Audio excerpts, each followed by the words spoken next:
আসসালামু আলাইকুম। সুপ্রিয় ষষ্ঠ শ্রেণীর শিক্ষার্থী, আশা করছি তোমরা সবাই ভালো আছো। তোমাদের 13 তারিখের ষান্মাসিক সামষ্টিক মূল্যায়ন পিছিয়ে দেওয়া হয়েছে। 13 তারিখের যে মূল্যায়ন অনুষ্ঠিত হওয়ার কথা ছিল সেটি হবে 3/8/2024 তারিখে। এখন তোমাদের যে বিষয়ে প্রস্তুতি নিতে হবে সেটি হচ্ছে 15 তারিখের। আর তোমাদের 15 তারিখে যে মূল্যায়ন অনুষ্ঠিত হবে সেটি হচ্ছে ইতিহাস ও সামাজিক বিজ্ঞান। দেখো, ইতিহাস ও সামাজিক বিজ্ঞান বিষয়ে তোমাদের মূল্যায়ন হবে প্রথম থেকে 73 পৃষ্ঠা পর্যন্ত, অর্থাৎ প্রথম অধ্যায় থেকে শুরু করে ষষ্ঠ অধ্যায় পর্যন্ত তোমাদের মূল্যায়ন করা হবে। আজ আমরা প্রথম অধ্যায়ের গুরুত্বপূর্ণ কিছু প্রশ্ন এবং উত্তর নিয়ে আলোচনা করব। চলো তাহলে এগুলো আমরা আমাদের নোট থেকে দেখে নিই। সুপ্রিয় শিক্ষার্থী, দেখো, প্রথম অধ্যায় থেকে যে ধরনের প্রশ্ন থাকতে পারে সেটি হচ্ছে জাতির পিতা বঙ্গবন্ধু শেখ মুজিবুর রহমান, বেগম রোকেয়া, বিজ্ঞানী নিউটনের জীবনের বিভিন্ন গুরুত্বপূর্ণ দিক জেনে তাদের পরিচয়ের ছক তৈরি করা। এ ধরনের ছক তৈরি করা থাকতে পারে। কোনো ব্যক্তির আত্মপরিচয়ের ছক পূরণ করতে হলে প্রথমে তোমরা ওই ব্যক্তি সম্পর্কে প্রয়োজনীয় তথ্যাবলী জেনে নেবে। জেনে নেওয়ার পর ছকটি তোমরা পূরণ করবে। যেমন দেখো, আত্মপরিচয়ের ছক 1, বঙ্গবন্ধু শেখ মুজিবুর রহমান। তোমরা বঙ্গবন্ধু শেখ মুজিবুর রহমান সম্পর্কে জানতে হলে ছেলেবেলার মুজিব এই গল্পটি পড়ে নিলে, পড়ে নেওয়ার পর তার সম্পর্কে কিছু তথ্য এভাবে লিখবে। এই যে বঙ্গবন্ধু আমাদের জাতির পিতা, জন্ম 1920 সালের 17 মার্চ, জন্মস্থান টুঙ্গিপাড়া, বংশীয় উপাধি শেখ, মানুষ ভালোবেসে তাকে ডাকে বঙ্গবন্ধু, ডাকনাম খোকা। এভাবে আরও তথ্য আছে, তোমরা এখান থেকে দেখে নেবে। দেখে নেওয়ার পর কিভাবে আত্মপরিচয়ের ছক বানাবে সেগুলো আমরা প্রথম দিকের ভিডিওতে আলোচনা করেছিলাম। তারপরে দেখো, এ ধরনের তথ্য তোমরা সংগ্রহ করলে, করার পর এখানে তোমরা পূরণ করবে।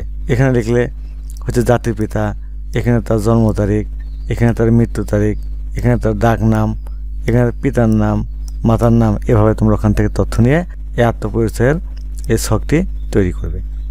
শুধু বঙ্গবন্ধু না, দেখো, তারপর বেগম রোকেয়া সাখাওয়াত হোসেনের আত্মপরিচয়ের ছক পূরণ করতে বলা হলে তোমরা এভাবে আগে তথ্যগুলো সাজিয়ে নেবে, তারপরে ছকটি পূরণ করবে। তারপর রবীন্দ্রনাথের আসলে এভাবে রবীন্দ্রনাথের তথ্য সাজিয়ে নেবে, তারপরে এভাবে পূরণ করবে, এভাবে ছক পূরণ করবে। তারপর নিউটনের আসতে পারে, এখান থেকে তথ্য দেখে নেবে, দেখে নিয়ে ছকটিভাবে পূরণ করবে। তারপর দেখো 1 নং অ্যাসাইনমেন্টের উত্তর। অ্যাসাইনমেন্টের শিরোনাম বঙ্গবন্ধু শেখ মুজিবুর রহমান জাতির। উত্তরটি তোমরা এখান থেকে দেখে নেবে। তারপর অ্যাসাইনমেন্ট 2, শিরোনাম বিজ্ঞানী নিউটন কর্তৃক মহাকর্ষ তথ্য আবিষ্কার। তোমরা এখান থেকে উত্তরটি দেখে নেবে। বিস্তারিত পড়লে ভিডিওটি অনেক বড় হয়ে যাবে। তারপর বেগম রোকেয়া সাখাওয়াত হোসেনকে নারী জাগরণের দিশারি বলার কারণ ব্যাখ্যা করো। এই অ্যাসাইনমেন্টও তোমরা এখান থেকে দেখে নেবে। তারপর দেখো, আমাদের জাতির পিতাকে, তাকে কেন জাতির পিতা বলা হয়, 4টি বাক্যে লেখো, সেটাও তোমরা এখান থেকে দেখে নেবে।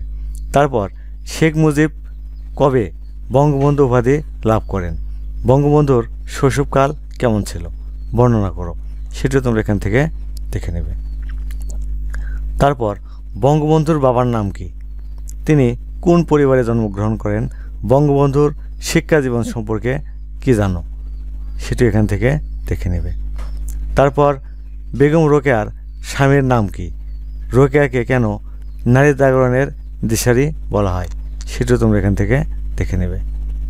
তারপর বেগম রোকেয়া দিবস কবে, পরিবারের বিধিনিষেধ সত্ত্বেও বেগম রোকেয়া কিভাবে বাংলা ইংরেজি ভাষা পড়তেও লিখতে শিখেছিলেন বর্ণনা করো। এই বর্ণনা তোমরা এখান থেকে দেখে নেবে। তারপর রংধনুর 7 রং কে আবিষ্কার করেন, মহাকর্ষ শক্তি আবিষ্কার সম্পর্কে কি জানো বর্ণনা করো, তোমরা সেটি এখান থেকে দেখে নেবে। তারপর বেগম রোকেয়ার বাড়ি কোন জেলায়, নারী সমাজের জন্য তার অবদান আলোচনা করো, উত্তর এখান থেকে দেখে নেবে। বেগম রোকেয়া লেখাপড়া শিখেছিলেন কিভাবে, সেটি এখান থেকে দেখে নেবে। এক মহান ব্যক্তি 1920 সালের 17 মার্চ জন্মগ্রহণ করেন, এখানে কার কথা বলা হয়েছে, তার জন্ম পরিচয় দাও, এখান থেকে দেখে নেবে উত্তর। তারপর টুঙ্গিপাড়া গ্রামে জন্মগ্রহণকারী মহান নেতা কে ছিলেন, তার জন্মভূমির প্রাকৃতিক সৌন্দর্য কেমন ছিল সেটি এখান থেকে দেখে নেবে। তিনি ছিলেন আমাদের জাতির পিতা, তিনি কে, তার সংগ্রামী জীবন কেমন ছিল, উত্তর এখান থেকে দেখে নেবে। খাঁচাবন্দি মেয়েদের জীবন নিয়ে যে মেয়েটি ভাবতেন তার শিক্ষা জীবন শুরু হয় কিভাবে, উত্তর এখান থেকে দেখে নেবে। মহাকর্ষ তত্ত্বের জনককে, তার শৈশবকাল কেমন ছিল, উত্তর এখান থেকে দেখে নেবে। সুপ্রশিক্ষার্থী, এইগুলো তোমাদের ইতিহাস ও সামাজিক বিজ্ঞানের প্রথম অধ্যায়ের গুরুত্বপূর্ণ কিছু প্রশ্ন এবং উত্তর।